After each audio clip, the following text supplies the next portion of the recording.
शांति।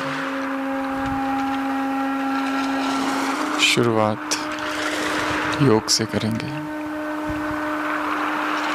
सभी सावधान, अलर्ट।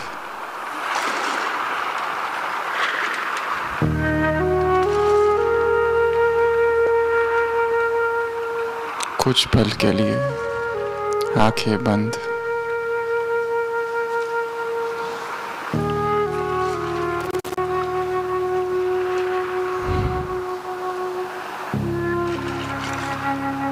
भ्रुकुटी तख्त पर विराजमान। चेतना की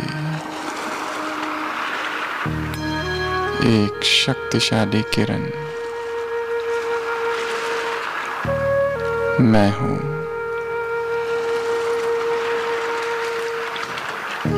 संपूर्ण ध्यान स्व पर।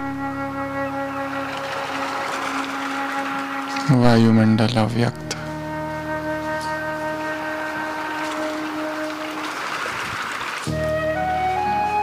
देह के भव्य भाल पर विराजमान मैं एक शांत स्वरूप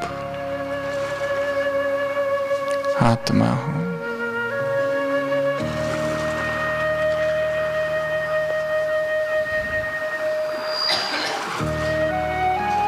देह के भान से परे, संसार की स्मृति से परे मैं आत्मा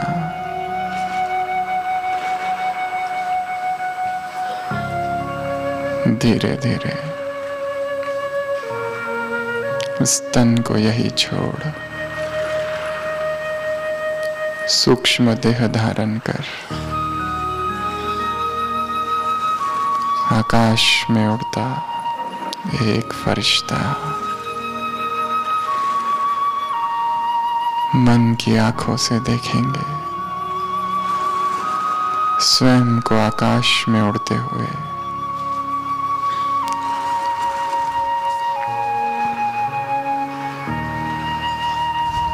मैं एक अव्यक्त फरिश्ता हूं।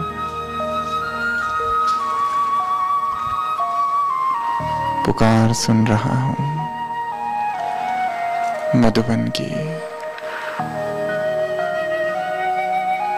बाप दादा बाहे पसारे पुकार रहे हैं।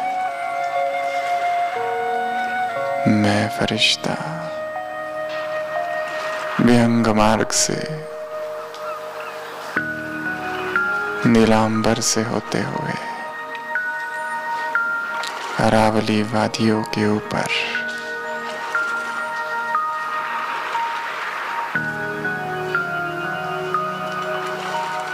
स्वयं को देखता हूं।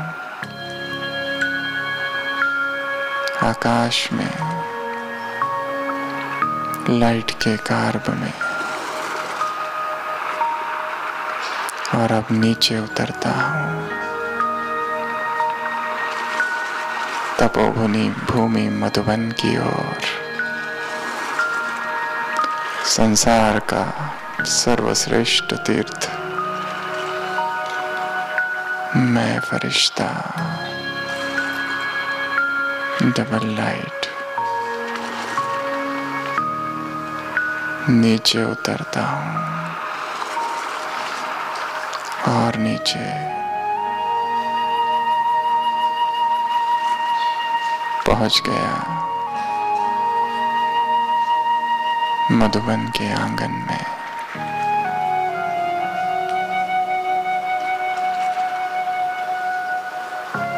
धीरे धीरे पहुंच रहा हूं शांति स्तंभ के पास। आंखें बंद और स्वयं को फरिश्ता स्वरूप में शांति स्तंभ के पास देखना है। भगवान की अव्यक्त आवाज सुनाई दे रही है। बच्चे, यदि शक्तिशाली बनना हो तो शांति स्तंभ पर आ जाना।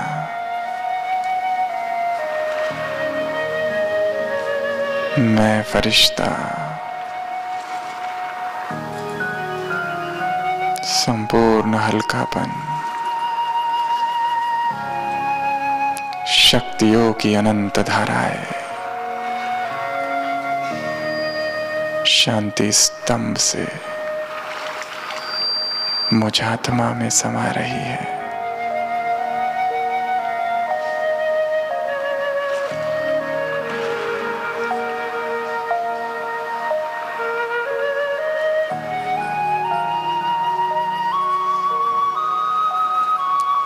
अब मैं फरिश्ता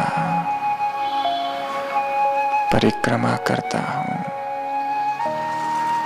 इस शांति स्तंभ की, ज्ञान स्तंभ,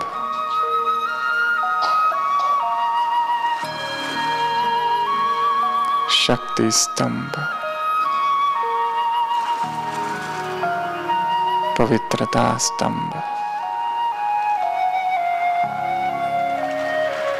और फिर से ज्ञान स्तंभ।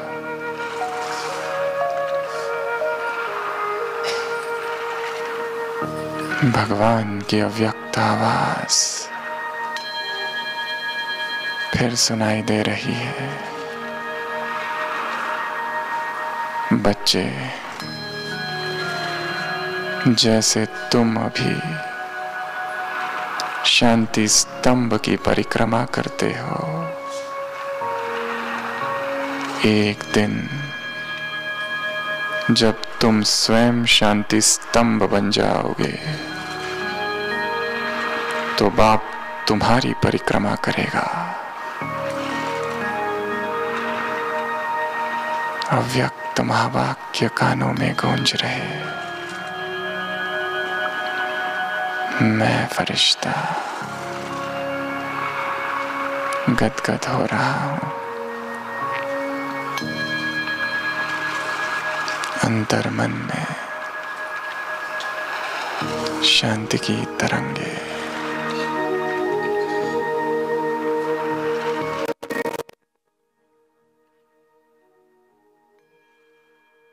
चहुओर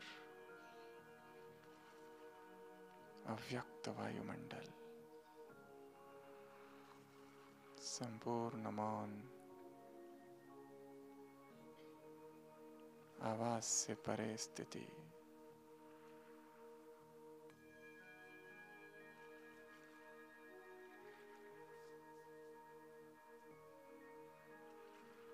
फिर से भगवान की वही आवाज।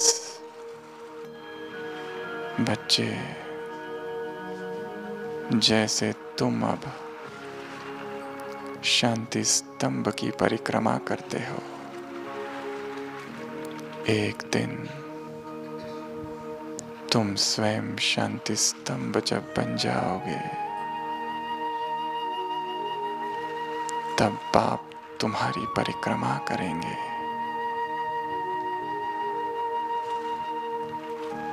भगवान के यह शब्द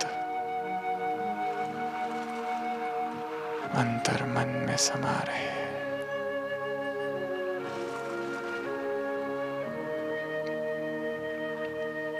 मैं शांति का फरिश्ता बन चुका।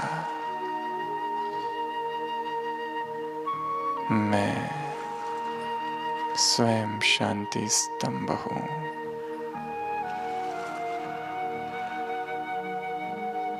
मुझसे चहुओर शांति की तरंगे फैल रही है।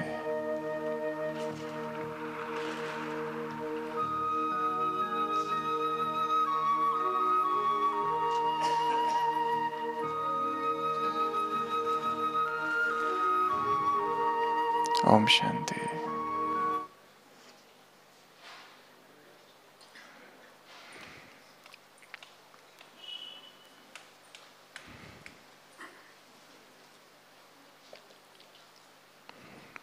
आज की क्लास का शीर्षक है आत्म क्रांति से ओम शांति। आत्म क्रांति से ओम शांति। सत्र की शुरुआत दो घटनाओं से करेंगे। सबसे पहली घटना पश्चिम जगत के एक बहुत प्रसिद्ध डॉक्टर की है। वो डॉक्टर कर्क रोग विशेषज्ञ था, कैंसर स्पेशलिस्ट, जिसने अपनी विधा में बहुत नाम कमाया था, जो कि बहुत मशहूर था और बहुत सिद्धहस्त था। बहुत सारे अनुसंधान जिसने किए थे और एक बार किसी कॉन्फ्रेंस में उसे कोई पुरस्कार अवार्ड मिलने वाला था।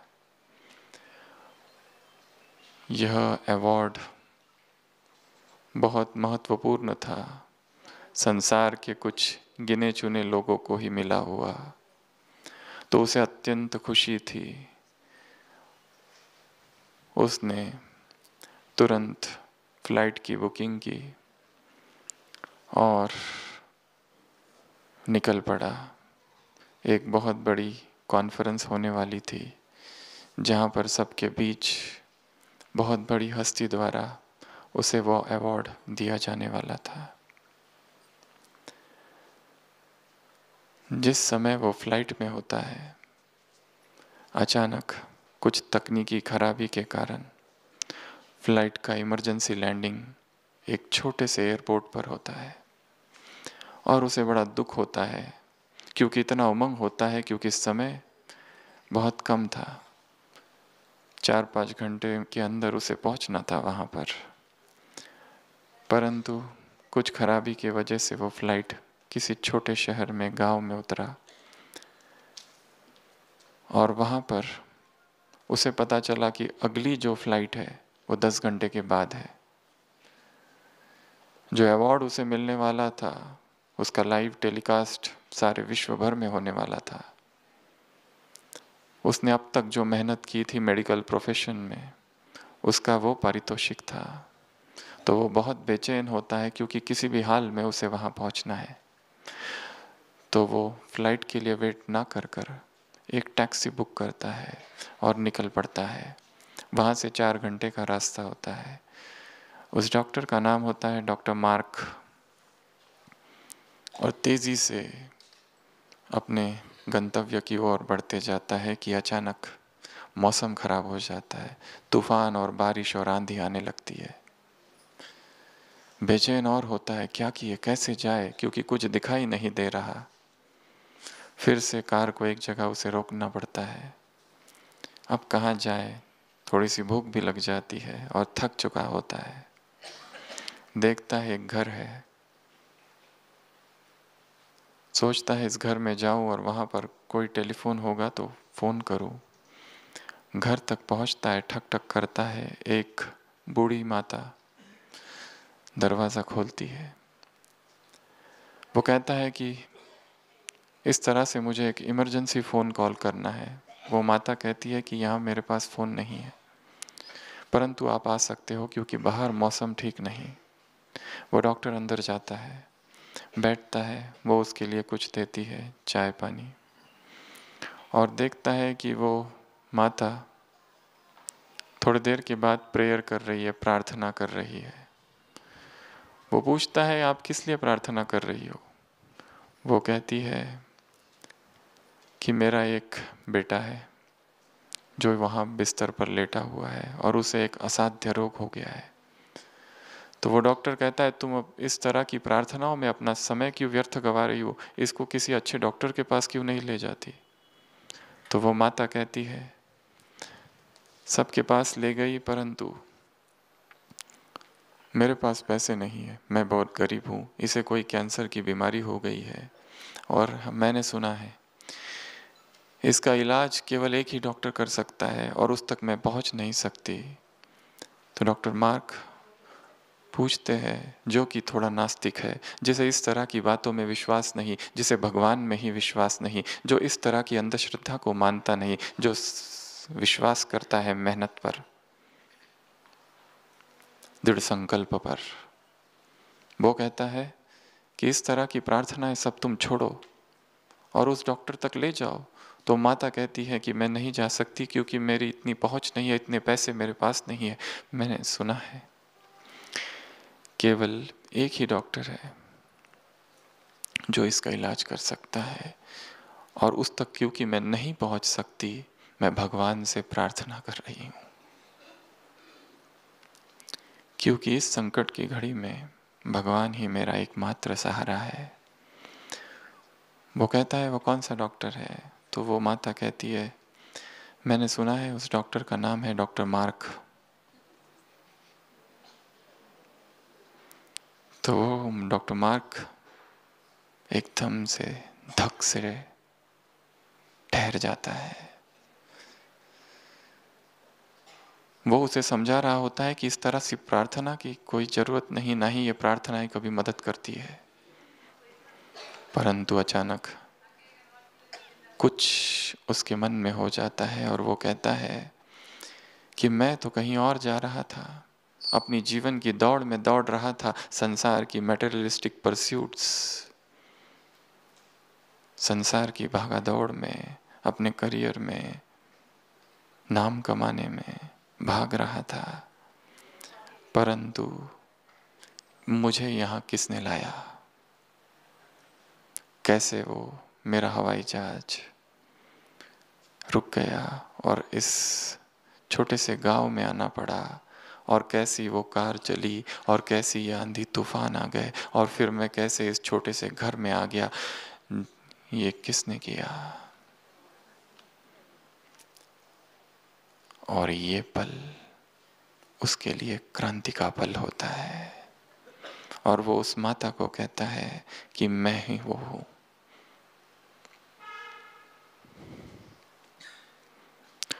और तुम्हारी प्रार्थना इस संसार की सबसे शक्तिशाली प्रार्थना है, क्योंकि तुम्हारी प्रार्थना ने मुझे यहां लाया है। तत्वों को जिसने हिला दिया, जो कि एक असंभव सा कार्य है,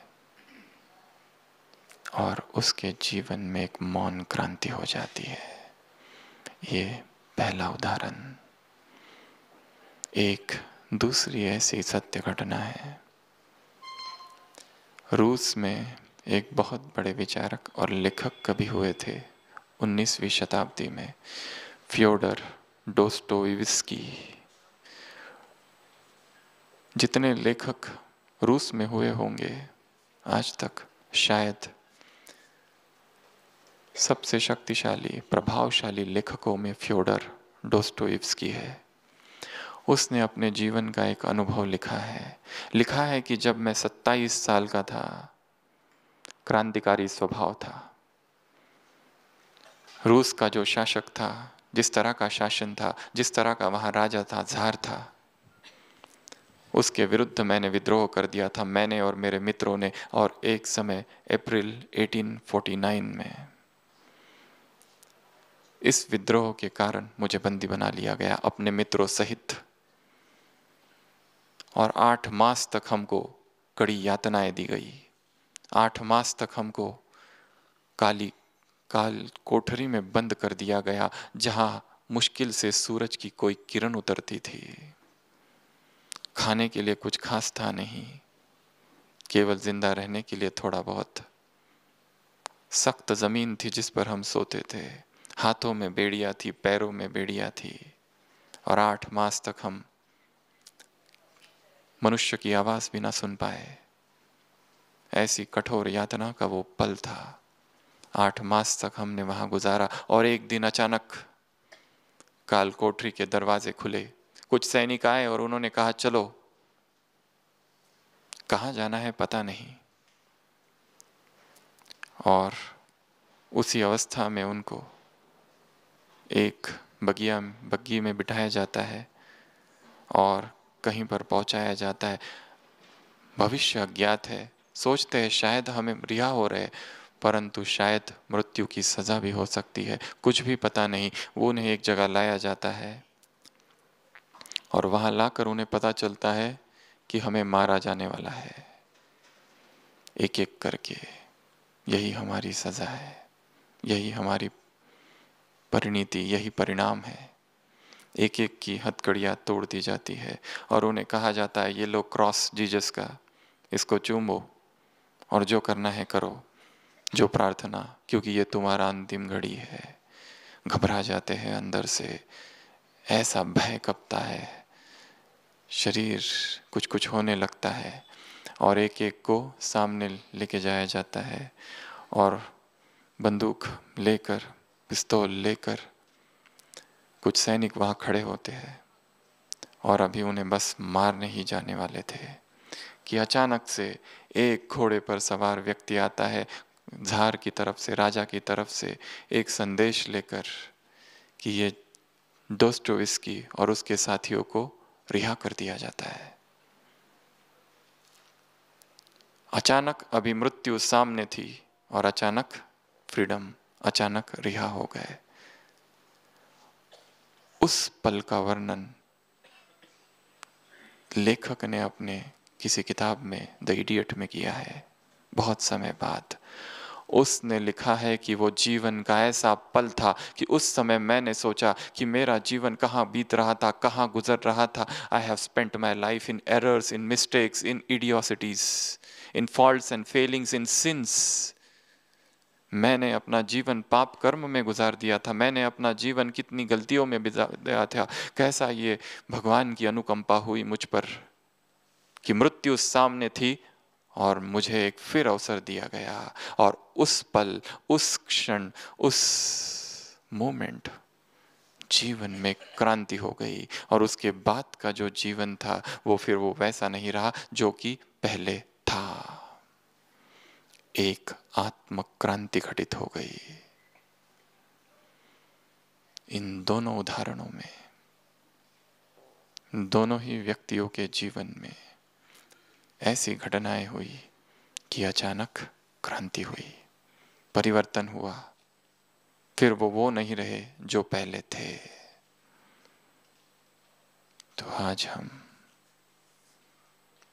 ऐसी ही आत्म क्रांति की चर्चा करेंगे। हम क्या करें जो हमारा जीवन भी ऐसा ही परिवर्तित हो जाए, हमारा जीवन भी ऐसी ही आत्म क्रांति से गुजरे और फिर हमारे जीवन में वह परम शांति, वह ओम शांति की किरण, वह ओम शांति का अनुभव, वह परम शांति का अनुभव जीवन में आ जाए। अभी अभी हमने एक बाबा का महावाक्य आपको सुनाया जिसमें बाबा ने कहा, 18 जनवरी की मुरली है, कि इस समय तुम शांति स्तंभ की परिक्रमा करते हो। एक समय आएगा, कौन सा समय?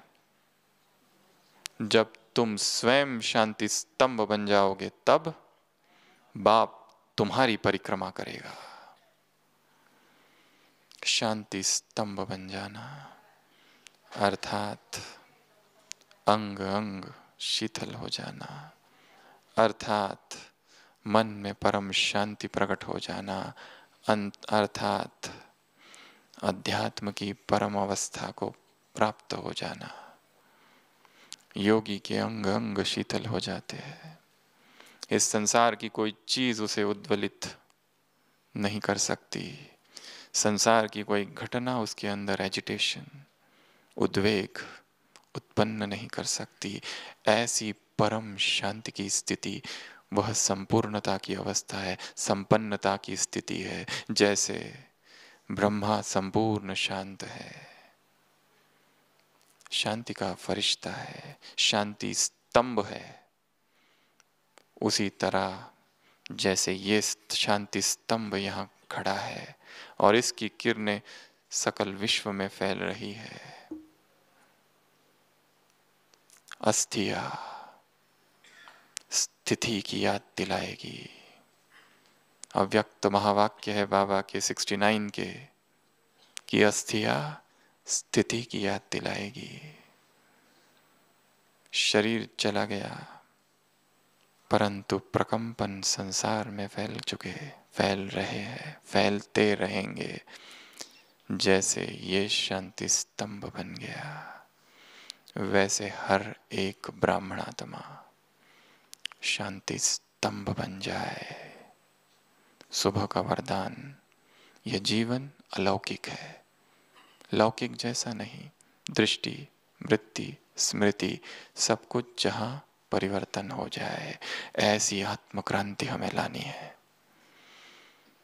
तो आज हम ऐसी क्रांति के 16 सूत्र देखेंगे। ऐसी 16 प्रकार की क्रांति जो हर एक को अपने जीवन में लानी है। और जैसे जैसे ये क्रांति आती जाएगी शांति की ओर हम बढ़ते जाएंगे।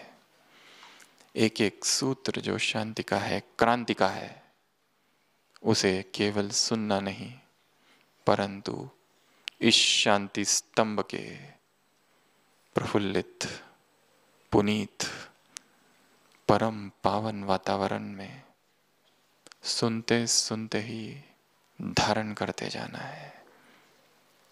सुनना भी हो और सुनते समय वाक्य वाक्य में जो अंतराल होगा, जो अवकाश होगा, जो मौन होगा, जो पॉज होगा,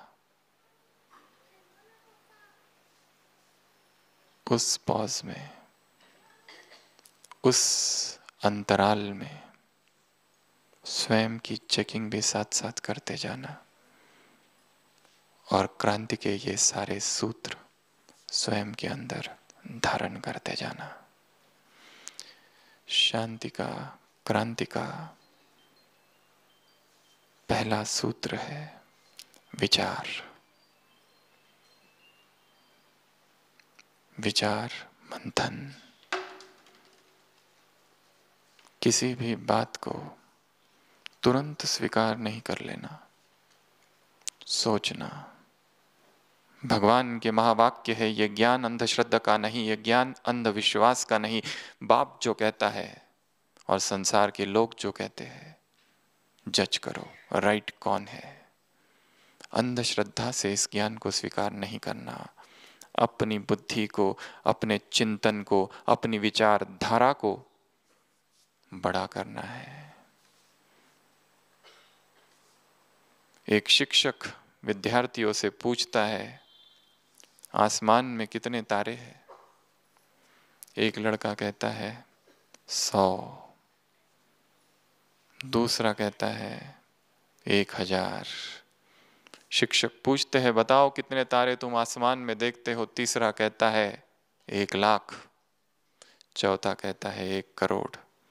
एक छोटा सा बच्चा क्लास में होता है, टीचर पूछते हैं तुम कितने तारे देखते हो? वो कहता है 3। शिक्षक पूछते हैं तुम्हारे सारे मित्र 1000, 1000, 1,00,000, 1,00,00,000 देखते हो, तुम 3 क्यों देखते हो? वो कहता है हमारे घर की खिड़की छोटी है, इसके लिए मुझे 3 ही दिखाई देते हैं। हमारे मन की खिड़की कितनी बड़ी है और कितना हम उससे देख रहे हैं। क्या यह वातायन बढ़ाया जा सकता है? क्या यह मन का झरोका बढ़ाया जा सकता है? क्या यह चिंतन की धारा श्रेष्ठ, विशाल की जा सकती है? हाँ। कैसे होगी? चिंतन से, मनन से, अध्ययन से। मुरली का एक एक महावाक्य महावाक्य है, श्रेष्ठ वाक्य है, भगवान के मुख से अवतरित हुआ वाक्य है, श्री हरि के मुख से, मुखारविंद से निकला हुआ ब्रह्म वाक्य है। वाक्य वाक्य में शक्ति है, पावर है। केवल एक ही वाक्य को यदि धारण कर लिया जाए तो जीवन में क्रांति आ सकती है। कल की मुरली साकार साकार महावाक्य थे, बच्चे तुम्हें इन ज्ञान रत्नों के बीज को स्वयं में धारण करना है। कितना शक्तिशाली वाक्य है। तुम्हें इन ज्ञान रत्नों के बीज को बोना है मन की भूमि में। बहुत सारे महावाक्य गिर रहे हैं, परंतु जैसे आज सुबह की भूमि में कहा था, कल राठी जमीन है संसार। कल कहा था जैसे बच्चे घर में ना हो तो घर सूना सूना, वैसे संपूर्ण संसार सूना सूना है। ऐसी मन की भूमि पर यदि वो कल राठी है तो वो बीज नहीं उगेगा, पल्लवित नहीं होगा। इसके लिए विचार से, तर्क से, मंथन से स्वयं की इस भूमि को उपजाऊ करना है, ताकि विचार की क्रांति हो सके, संकल्प की क्रांति हो सके। और जब तक विचार नहीं होगा हर बात का, जो जो बाबा कह रहे हैं केवल डायरी में नोट नहीं करते जाना है, परंतु एक एक वाक्य को सोचना है।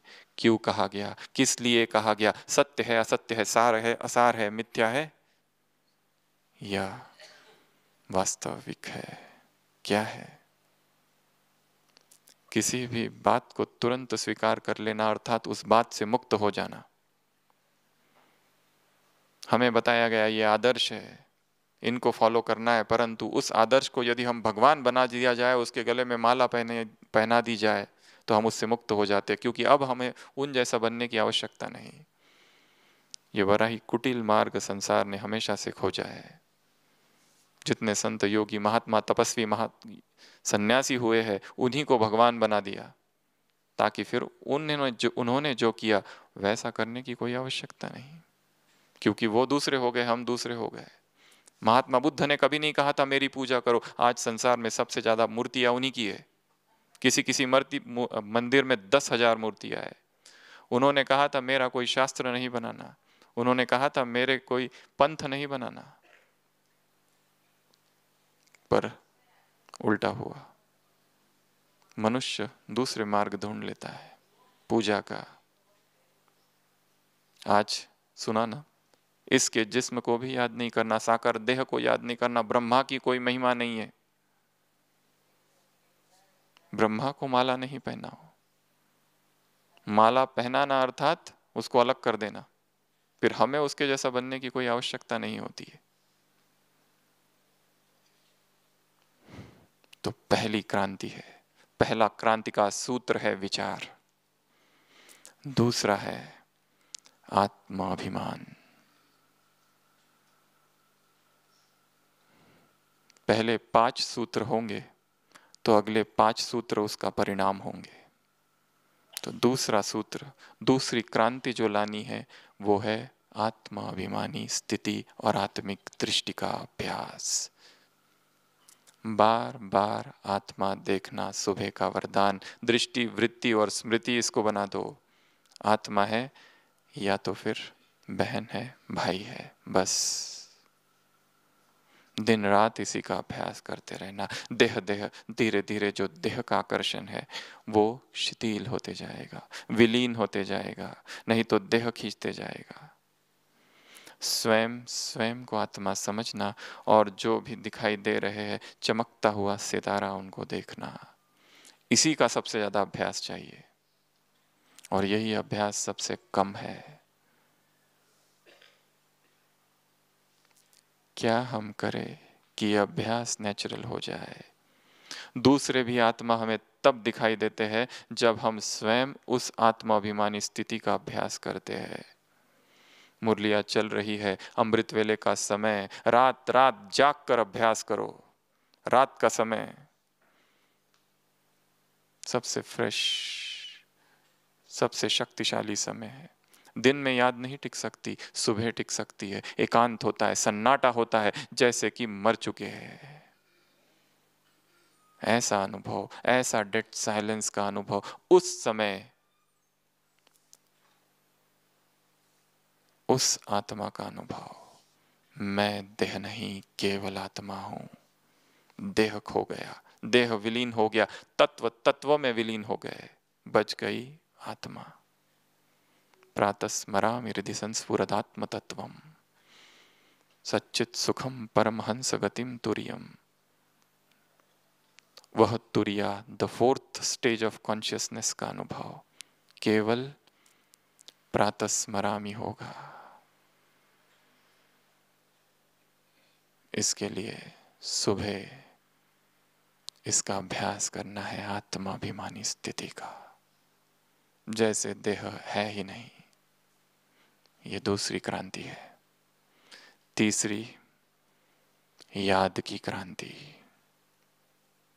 परमात्मा याद की, योग की। आज सुबह की साकार मुरली, जैसे वो आशिक माशुक, उनका प्यार विकार के लिए नहीं होता है, एक दूसरे को देखते रहते हैं, वैसे तुम बाप की याद में रहो।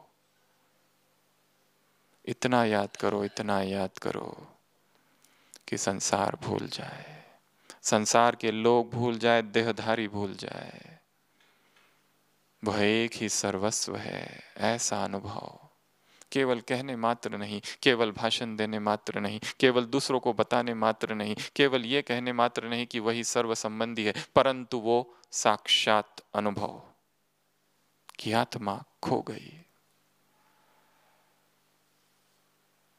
लोग ब्रह्मचर्य का अभ्यास करते हैं, परंतु वास्तव में ब्रह्मचर्य परिणाम है योग का। जिसने ब्रह्मचर्य की साधना की, कहीं ना कहीं दमन किया। लॉ ऑफ रिवर्स इफेक्ट के हिसाब से कहीं ना कहीं वो वासना शेष रह गई। यहाँ तक कि संसार में जितनी संस्थाएं धार्मिक है और वहां पर जितने ब्रह्मचारी है, कहीं ना कहीं वहां पर काम धक्के खा रहा है, धक्के दे रहा है उनको अंदर से, क्योंकि योग की विधि पता नहीं। केवल ब्रह्मचर्य साधना है, मैं ब्रह्मचारी हूं, ये सोचने से ब्रह्मचारी नहीं हो जाते।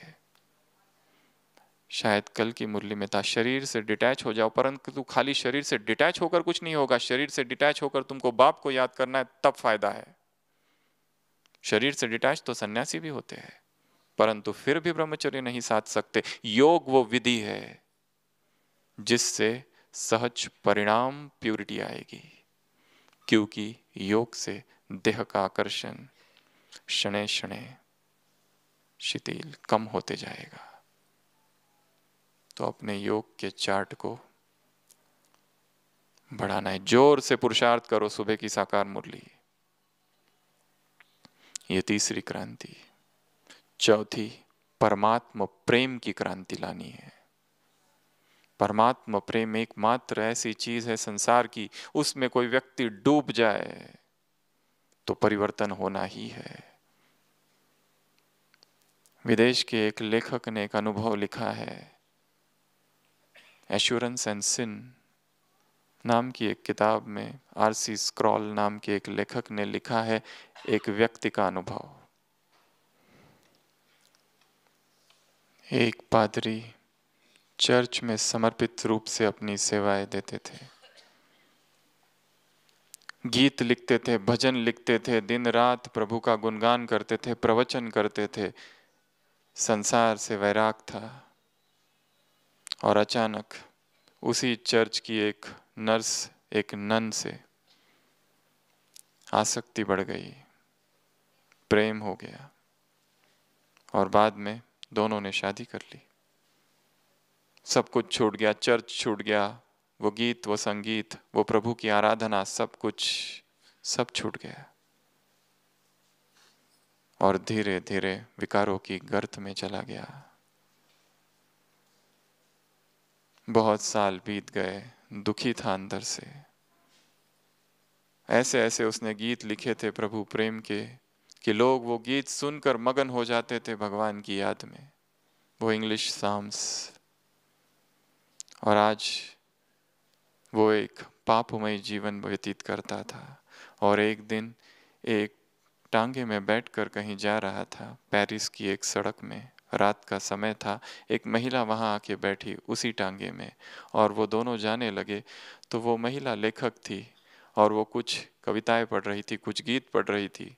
वो गीत इसी के लिखे हुए थे और वो कह रही थी मैं तुम्हें एक गीत गाकर सुनाती हूँ, ये एक ऐसा गीत है कि इसको यदि कोई सुन ले तो भगवान की प्यार में खो जाए। तो जैसे ही वो गीत पढ़ती है, उस व्यक्ति को 18वीं शताब्दी की कहानी, रॉबर्ट रॉबिन्सन जिसका नाम था, उस रॉबर्ट को लगता है, वो कहता है ये तो मेरा ही लिखा हुआ गीत है, परंतु वो जोर जोर से रोने लगता है कि कैसा मेरा वो पवित्र जीवन था, कैसा वो श्रेष्ठ समर्पित जीवन था, और कहाँ किस नर्क में मैं अब पड़ गया हूँ। और स्वयं भी गया और किसी एक आत्मा को भी पकड़ इसी नर्क में घसीट कर लाया। रोने लगता है और उसको कहता है ये गीत मेरा ही लिखा हुआ, पर अब मैं वो नहीं रहा। तो वो स्त्री कहती है क्यों नहीं रहा, देखो तुमने क्या लिखा है, the streams of thigh unceasing mercy. भगवान के लिए उसने लिखा होता है, उसकी करुणा, उसकी कृपा का जो झरना है वो निरंतर बह रहा है। तो वो महिला कहती है the streams of his unceasing mercy अभी भी बह रही है पेरिस के इस सड़क में, अभी भी समय नहीं गया। और अचानक वहां क्रांति होती है और अचानक उसको होश आता है, वो कहता है कि मैं अब जाग गया हूं। और फिर से वो उस प्रभु प्रेम के जीवन में वापस आ जाता है। तो चौथा है प्रभु प्रेम। पांचवा है सेवा में संलग्नता, सेवा में स्वयं को बिजी रखना, स्वयं सेवा में स्वयं को डुबो के रखना। एक संकल्प आज शाम को हमारे मन में आया, सेवा वो एक फ्रेम है, जैसे कोई फोटो होता है। कोई सोचे कि मुझे सेवा से थोड़ा देर दूर रहना है, केवल तपस्या करनी है, केवल ज्ञान योग करता हूं, परंतु सेवा वो फ्रेम है उस फोटो की, उस ज्ञान योग के फोटो की। फ्रेम यदि निकाल दिया जाए तो वो फोटो इतना शोभायमान नहीं दिखेगा। सब कुछ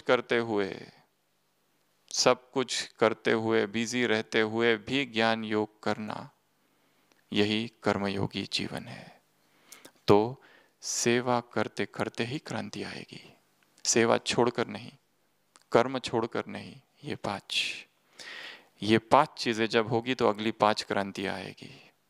क्रांति के अगले पांच सूत्र बाबा मुरलियों में हमेशा कहते हैं 3 बंदरों के विषय में, बुरा ना देखो, बुरा ना सुनो, न बुरा ना बोलो।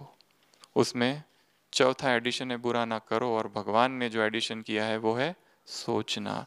जापान में इनको 5 वाइज या 4 वाइज मंकी कहा जाता है।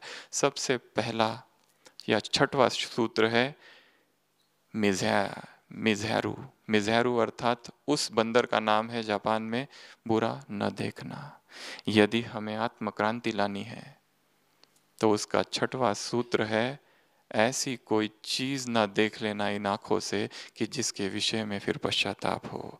ऐसी कोई बातें, ऐसे कोई सीन, ऐसे कोई दृश्य, शास्त्रों में उदाहरण है अजामिल का, वो तो बहुत बड़ा पंडित था, ब्राह्मण था, इतना श्रेष्ठ था, एक दिन विकार देखा और उसके बाद में पतन चालू हुआ। क्या हम देख रहे हैं? स्थूल और सूक्ष्म, स्थूल आंखों से और मन की आंखों से। TV, mobile, internet, WhatsApp, YouTube, क्या देखा जा रहा है? क्योंकि जो देखेंगे वो अंदर जाएगा और संस्कार बनेगा धीरे धीरे। इसके लिए ऐसी कोई चीज नहीं देखनी है जो डाउटफुल है, जिसमें विकार कांश भी है, क्योंकि चिंगारी की आवश्यकता है, जन्म जन्म के पाप सिर पर है। छठवां सूत्र है बुरा न देखना।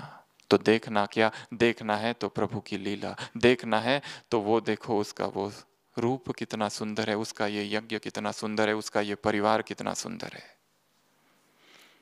सातवां सूत्र है सुनना।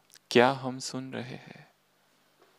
ग्लानि की बातें, परचिंतन की बातें, संसार का मनोरंजन, संसार के गीत, संसार के सॉन्ग्स, वो जो भी सुनोगे सुनने का भी प्रभाव पड़ता है। भगवान के वचन अमृत तुल्य है, वो न सुनकर यदि कान और बातें सुनने के लिए लालायित है तो प्रभाव पड़ेगा। सुनने की क्रांति है, केवल शुभ ही सुनना। तीसरा है, दूसरे का नाम है किकाज़ारू, उस बंदर का नाम जापान में। तीसरे का नाम है बोलना।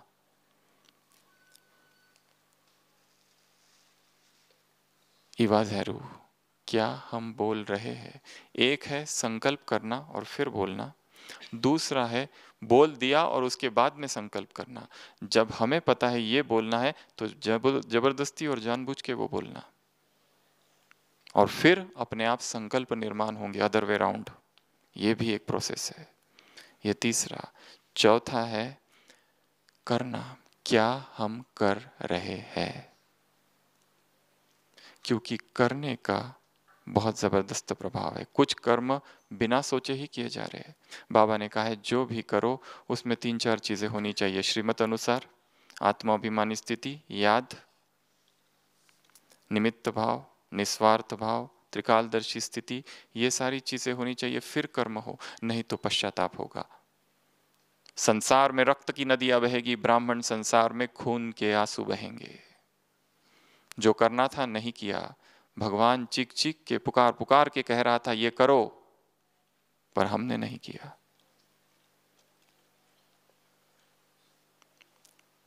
ये सारी चीजें अशुद्ध भावनाएं निर्माण करती है। देखना सुनना आज कहा ना, फ्लू की तरह है। पांचवा है सोचना, संकल्प। क्या हम सोच रहे हैं? विचार की क्रांति में यहां है सोच की क्रांति। ओमेवा ज़हरू। ये 5 चीजें हम आज बता रहे हैं। 5 पहली चीजों का परिणाम होगी। वैसे तो संकल्प बीज है, परंतु योग करते रहो तो अपने आप शुद्ध संकल्प आते जाएंगे। विचार करते रहो, चिंतन करते रहो, मनन करते रहो तो नए संकल्पों की रचना होगी। सेवा में संलग्न रहो तो अपने आप नए संकल्प आएंगे। तो पहले 5 और ये 5, ऐसी ये 10 क्रांति के सूत्र। 11वां है वैराग। जब तक अंतर मन में वैराग नहीं संसार के प्रति, तब तक इस अध्यात्म पथ में उन्नति हो ही नहीं सकती। जो मन संसार से लगा हुआ है, अटैच है, पकड़े हुए है संसार को, वो आगे नहीं जा सकता। आसक्तियां है, बंधन है, कैसे जाएगा? इसके लिए कल कहा था विष है, काम विकार, पॉइजन है। इस पॉइजन की वजह से संसार कब्र दाखिल हुआ है। आज कहा है सरसों मिसल आत्माएं भरी पड़ी है यहां पर। संसार से, व्यक्तियों से, वैभव से, साधनों से, सफलता से, समय से, इनसे भी सूक्ष्म वैराग चाहिए, नहीं तो फंसेंगे और आगे नहीं बढ़ सकेंगे। ये क्रांति का 11वां सूत्र है। फिर अगली 3 बातें हैं जो जुड़ी हुई है। पहला विजुअलाइजेशन, मानस दर्शन। दूसरा क्रिएटिविटी, और तीसरा माइंडफुलनेस। ये अगली 3 पॉइंट्स है। पहला है मन की आंखों से देखना। एक है स्थूल आंखों से देखना, पर उससे अधिक, कई गुना अधिक शक्तिशाली है मन की आंखों से देखना। कल की मुरली में था, मम्मा ने कोई साक्षात्कार नहीं किया, परंतु आगे गई।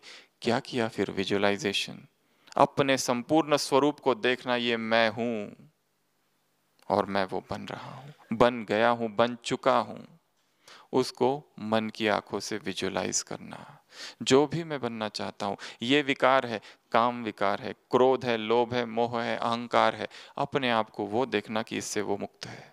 अभी कंफ्यूजन है, अभी रोने के संस्कार है, अभी दुख के संस्कार है, पीड़ा के संस्कार है, दर्द के संस्कार है, अभी शरीर में कोई रोग है, अपने आप को देखो, ये मैं हूं जिसका शरीर संपूर्ण निरोगी है। तो निरोग आकर्षित होगा, आकर्षण का नियम कार्य करेगा, लॉ ऑफ अट्रैक्शन आएगा। जो संकल्प मेरे, वैसा ही मैं बनूंगा। तो विजुअलाइज करना, देखना, किससे? स्थूल आंखों से नहीं, मन की आंखों से। दूसरा बताया क्रिएटिविटी, रचनात्मकता लानी है, नई चीज करनी है, आज तक जो किसी ने नहीं किया, आज तक ये सेवा में किसी ने कोई सोचा नहीं, वो सोचना है। लास्ट संडे की जो मुरली थी, दीदी के महावाक्य, दीदी का विशेष बोल कौन सा था? कुछ नया करो, कुछ नया करो, कुछ नया करो, कुछ नया करो। जो योग में अभी तक नहीं किया वो आज करो, जो ज्ञान में अब तक नहीं किया वो आज करो, जो तपस्या में आज तक नहीं किया वो अब करो, जो संबंधों में आज तक नहीं किया वो अब करो। नवीनता, क्रिएटिविटी, ज्ञान, योग, धारणा, सेवा, सभी बातों में। और तीसरी बात है माइंडफुलनेस, होश, जागरण। जो भी चीज हम करें वो जागते हुए करें। चल रहे हैं, उठ रहे हैं, घूम रहे हैं, भोजन कर रहे हैं, पानी पी रहे हैं, परंतु होश में, छोटे छोटे होश का अभ्यास करना है। मैं इस समय पानी पी रहा हूं, मैं इस समय भोजन कर रहा हूं, ये जागरण की अवस्था है। क्योंकि जैसे ही मन सो जाता है, दिवा स्वप्न, डे ड्रीमिंग में चला जाता है, या तो अतीत में भागता है या भविष्य में जाता है, कल्पनाएं करने लगता है कुछ के कुछ, समय वेस्ट। होश में रखना है। माइंडफुलनेस टेक्निक्स क्या क्या है, इसके विषय में पढ़ना है, जानना है, समझना है। अवेयरनेस, माइंडफुलनेस, जागरण, होश। छोटे से छोटा कार्य जाग कर करना है। नहाने से लेकर तो भोजन बनाने से लेकर तो सब कुछ जाग कर। अभी बैठे हैं, मैं क्लास सुन रहा हूं, सो नहीं जाना बीच में, मन ना सो जाए। जागरण, छोटे छोटे जागरण बड़ा जागरण लाएगा। क्योंकि गलती तब होती है जब हम मूर्छित हो जाते हैं। एकदम से क्रोध क्यों आता है? क्योंकि मूर्छित है उस समय। परंतु उस समय जागरण के लिए बड़ी साधना चाहिए। इसके लिए छोटे छोटे जागरण करने हैं, ताकि बड़ा जागरण हो, ताकि महाजागरण। तो ये 3 सूत्र। अंतिम 2, 15वां, प्रकृति। जब तक प्रकृति, मौन और एकांत, ये 3 चीजें जुड़ी हुई है। प्रकृति के सानिध्य में जाना, मौन में प्रवेश करना, एकांत का अनुभव, सेवन करना, उस मौन में मौन क्रांति होगी। जीवन में जो जो परिवर्तन आता है एकांत के क्षणों में आता है। रोज की दिनचर्या में ऐसा कुछ समय निकलना है जिसमें स्थूल रूप से भी हम अकेले हैं। प्रकृति के बीच में जाना है, जहाँ झरना है, जहाँ खुला है। जैसे यहाँ आज बैठे हैं, खुले में सुनना और बंद कमरे में सुनना, इसमें अंतर है। खुले में मन खुल जाता है, खुल जाता है और खिल भी जाता है। तो प्रकृति, मौन और एकांत। और लास्ट पॉइंट है, और जो सबसे महत्वपूर्ण है अपने जीवन में क्रांति लाने के लिए, वो है साक्षी भाव। 7 चीजों को साक्षी होकर, रोज 24 घंटे में एक बार इन 7 चीजों को साक्षी होकर देखना है। आज सुबह की साकार मुरली, तो मैं इस ड्रामा को साक्षी होकर देखना है। पतंग उड़ी, शूट हुआ, पत्ता हिला, शूट हुआ, शूट हो रहा है, पर तुम्हें क्या करना है? साक्षी होकर देखना है। तो अंतिम क्रांति है साक्षी की। सबसे पहले स्वयं को साक्षी होकर देखना, आत्मा को। दूसरा, दूसरी आत्माओं को साक्षी होकर देखना। तीसरा, इस ड्रामा को साक्षी होकर देखना। चौथा, प्रकृति को साक्षी होकर देखना। पांचवा, माया ने कैसे कैसे रूप बदला है मेरे जीवन में या फिर सृष्टि में, उसको साक्षी होकर देखना। छठवां, समय को साक्षी होकर देखना।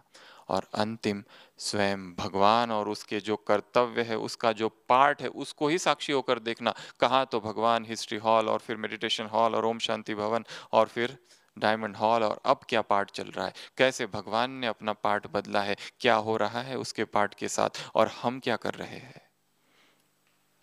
भगवान आ गया, अभी भगवान जा रहा है, बोलने का समय। तो ये 16 सूत्र है जीवन में आत्म क्रांति लाने के।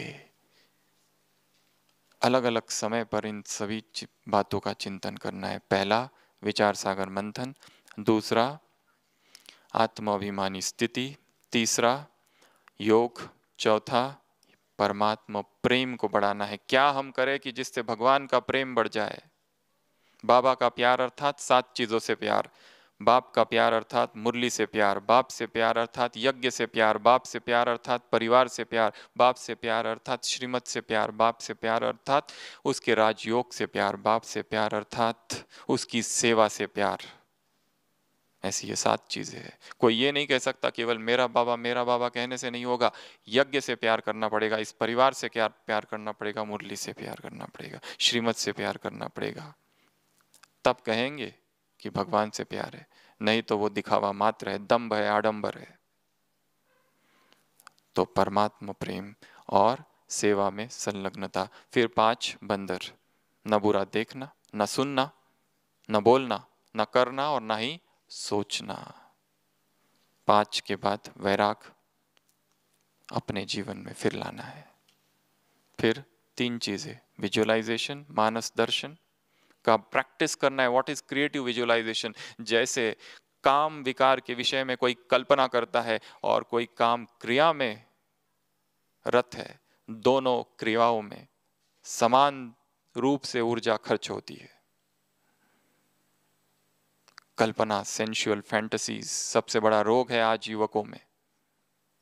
कल्पना करता है विकार के, क्योंकि सामाजिक परिवेश उसे सीधा विकार में उतरने की अनुमति नहीं देता। इसलिए कल्पना से अपने अंदर आंतरिक भोग करता है, परंतु वो भी ऊर्जा का हास है, ऊर्जा नष्ट होती है उससे। इसके लिए क्रिएटिव स्पिरिचुअल विजुअलाइजेशंस करने हैं। अगला क्रिएटिविटी लानी है और माइंडफुलनेस, होश। लास्ट 2 कौन से? प्रकृति का सानिध्य, मौन का समय, मौन का अंतराल और एकांत। एकांत में जाना, खुद को देखना, जीवन को देखना, चिंतन करना। और लास्ट है 24 घंटे में हर एक को एक बार करना है। स्वयं को साक्षी होकर देखना, इर्द गिर्द जो आत्माएं हैं, घर वाले, परिवार वाले, सेवा केंद्र वाले, ऑफिस वाले, मधुवन वाले या जो भी है, सबको साक्षी होकर एक बार देखना। प्रकृति को साक्षी होकर देखना, माया को साक्षी होकर देखना, समय को साक्षी होकर देखना। और भगवान का जो पार्ट है याद करना, भगवान अब जा रहा है। तो ऐसे ये क्रांति के 16 सूत्र जब जीवन में आएंगे, तब ओम शांति का परम अनुभव, केवल कहने मात्र नहीं, परम अनुभव, शांति का वो स्वरूप, शांति के वो फरिश्ता, शांति स्तंभ हम स्वयं बन जाएंगे। और फिर से बाबा का महावाक्य कहकर इस क्लास की को पूरा करते हैं। जब अब तुम शांति स्तंभ की परिक्रमा करते हो, एक दिन आएगा जब तुम शांति स्तंभ बन जाओगे, तब बाप तुम्हारी परिक्रमा करेंगे। ओम शांति।